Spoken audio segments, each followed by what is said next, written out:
Let me take you back to 2017, possibly one of the most influential years in all of hip-hop. Well, that's depending on who you ask, but either way, with the SoundCloud wave finally hitting its peak, stars were being created left and right, and among the new wave of talent taking over the world, two rap groups in the New York underground scene were leading the way with their experimental trap metal sound, a genre of music that had laid dormant for years at this point, only to be brought back in a big way. These two groups were City Morgue, comprised of members Zillakami and Sos Mula, and GCSY, a group comprised of Cameron Nazi and Subjects, among other less known members. At the time, it couldn't be argued both groups were on the rise, coming into their own and growing by the day. It seemed like before long, both collectives were going to be on the top of their respective genre. But while City Morgue went on to prosper and become bigger than anyone ever expected, GCSY's wave seemed to have died off just as quick as it came, leading many to wonder, what actually happened? Well, that's what I want to find out today. I'm going to be mainly focusing on the most popular member of GCSY, Cameron Nazi, a latecomer to the group who brought with him the charisma and star power that gave the group the push they needed to make it big, while also possibly being responsible for killing their wave. And don't worry, Subjects will get his own video in due time. I mean, if I can find any information on this guy, because damn, he's hard to find anything on, but for now, let's just look into the story of Cameron Nazi. Cameron was born February 24th, year unknown, in Bayshore, Long Island. He grew up in a religious household, even playing in a church band during his teen years. For most of his childhood, his father was in and out of jail, leaving a void in his home life. During the times his father was home, he would teach Cameron about the hard realities of life, without sugarcoating or dumbing it down to a kid's level. Unlike most parents' advice, his father only wanted to teach him that he shouldn't get a job, because in his eyes it was slavery. This instilled a desire in the young Cameron to be an entrepreneur, wanting to work for himself, make his own money, and just at the end of the day, be his own man. Individuality is actually a big part of the Cameron Nazi message. He recalls one point in his childhood where his mom took all of his electronics away and he just had to self-reflect on his own. He couldn't go out, he couldn't do anything, all he could do is just live and be with himself. This would make him very comfortable with himself and who he was as a person, and he realized that even though he believed in God, he knew God couldn't save him, and that he had to do everything he wanted to do on his own accord. It's actually a pretty powerful message if you ask me. And he learned all this about himself at the age of only 8. He really developed a money-making mindset for himself, and he started hustling any way he could to make a quick buck at the age of 12, starting his own clothing brand and selling shirts to kids around his local middle school. He was also playing sports pretty seriously, but as soon as he realized there was no money to be made in that field, he stopped outright and went back to the drawing board. After a pretty uneventful time in high school, he packed his bags and moved to Redwood in hopes of networking and getting his clothing brand off the ground. At the time, he never really wanted to be a rapper, but he did dabble a bit in poetry. He would stand out quite a bit in this field as he had a lot darker lyrics that were not often seen in the medium, which could be seen as the prototype for his later dark bars and insane music that he would create in only a few years' time. He would then start a part-time job at Subway in hopes of gaining a steady income. This is where he met many of the founding members of GCSY, who were going by the 500 Sleaze Boys at the time. They would later change it to God Can't Save You, which represents the belief on the world that there is a God, but it's up to you to do things for yourself. It's also a bit of a reflection on the religious household that Cameron grew up in.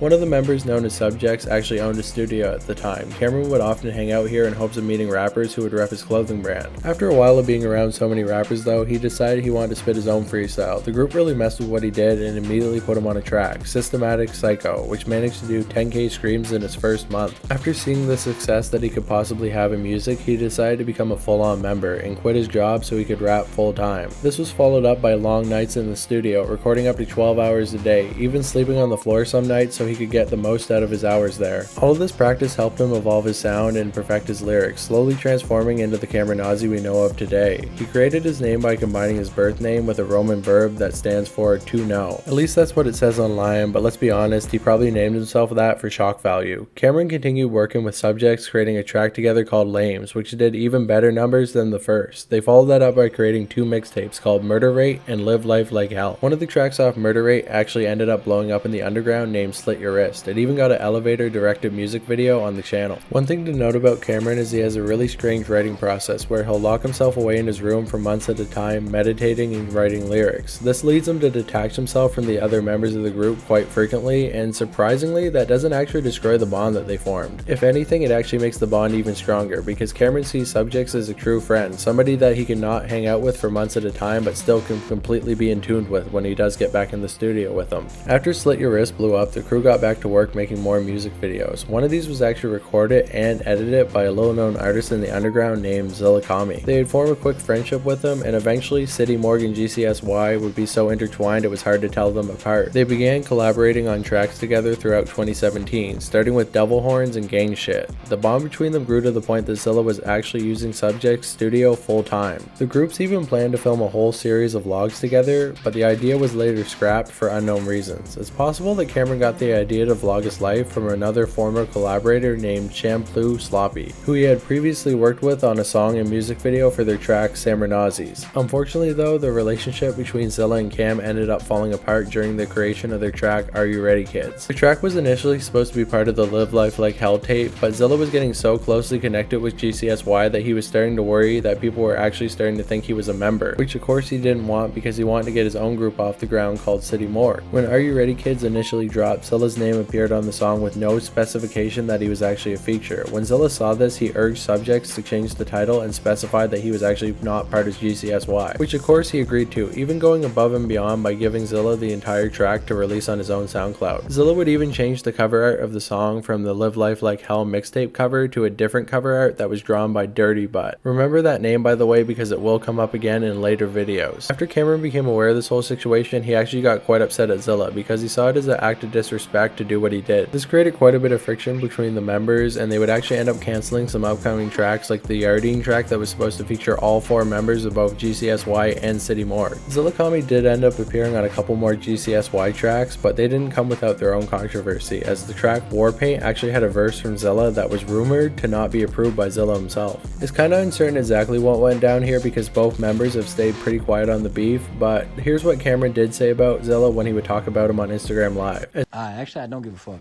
Listen, that shit would never happen because niggas like to claim that we forced them on songs and shit. So, like, imagine a nigga telling you that we forced a nigga on a song. Like, what the fuck? The fuck type of shit is that? That shit's whack.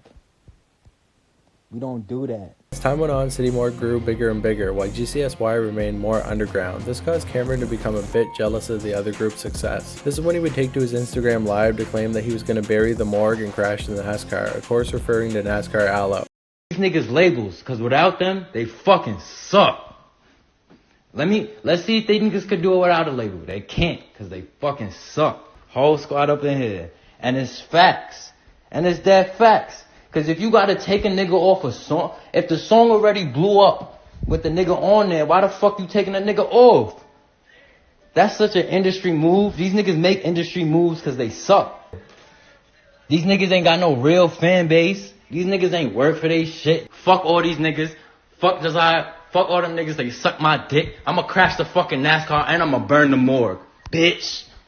As well as also dissing Josiah. The claim he made about Josiah is actually lost, but what he did say is that he was actually mad at Josiah for taking Snot off of case 19 and putting 6ix9ine on there instead. It's kinda unrelated to this situation, but maybe I'll talk about it more if I do a Josiah video, so let me know if you want that in the comments below. His main argument against all these artists is that he was mad at them for signing with big label companies. This wasn't really the best move on his part though, because it ended up alienating him from the rest of the trap metal community. Another pretty big blow, and actually what might be responsible for killing their wave completely, was when Thrax decided that he wouldn't work with them anymore. If you didn't know, Thrax is responsible for making a lot of the beats for the early City Morgue track, and after the fallout between Cameron and Zilla, Thrax would take Zilla's side, deciding that he couldn't make beats for GCSY anymore, taking away a pretty big aspect of what made their sound into what it was at the time. After losing their main producer, they ended up having to default to Thrax type beats off YouTube, which of course couldn't compare to the actual thing. This made a lot of the tracks that they made after this point sound like a cheap, watered down version of what they were doing in the prior years. On the bright side though, Cameron actually managed to gain a feature from Scarlord, but for one reason or another it never actually ended up dropping. Years later, Zilla Kami would eventually follow Cameron on Instagram again, showing that their beef had finally ended. This gave a lot of fans hope that they would actually end up working together again, but the chances of a collaboration between the two is pretty slim. GCSY went on to drop 2 more projects called Don't Let Your Rage Die and Murder Rate 2. As time went on though, the songs began to get less and less plays, and eventually the two would drift apart. And after Cameron had his first daughter, he ended up moving out of Redwood to give her a better life. The rent was cheaper, the schools were better, and Cameron had less to worry about there. To this day, he still continues dropping tracks and doing features in a more casual sense, but he really focuses most of his energy on selling CMOS gummies and other health products, not too dissimilar to what NLE Chopper did a few years back. With many bridges burnt in the rap games, it seems like Cameron has found an entirely different way to make money, and he also has his daughter now, so he has to really think about her and his safety first. It's really hard to say if he'll ever get a second chance at blowing up, but I'm sure if he continues to make enough money to take care of him and his family, he'll be happy with that. And with that said, shout out Cameron Nazi. If you do end up seeing this video, I hope you don't take it too hard. I wasn't trying to rip on you or kind of like say anything bad. I do really like your music and I like the message you're pushing. It just didn't really work out. But you know, I'm a very firm believer in that the story isn't over until you decide that it's over. So if you want a second chance in the rap game, I definitely think you can make it. But with all that said, shout out Knife Gang. Thank you guys so much for watching. If you made it to the end of this video, leave a knife emoji in the comments below so I know that you did. And if you want to be really cool, you can also hit that sub button because I'm trying to get to 3,000 subscribers and we're not too far off. But most of all, like always, thank you guys so much for watching. Bye.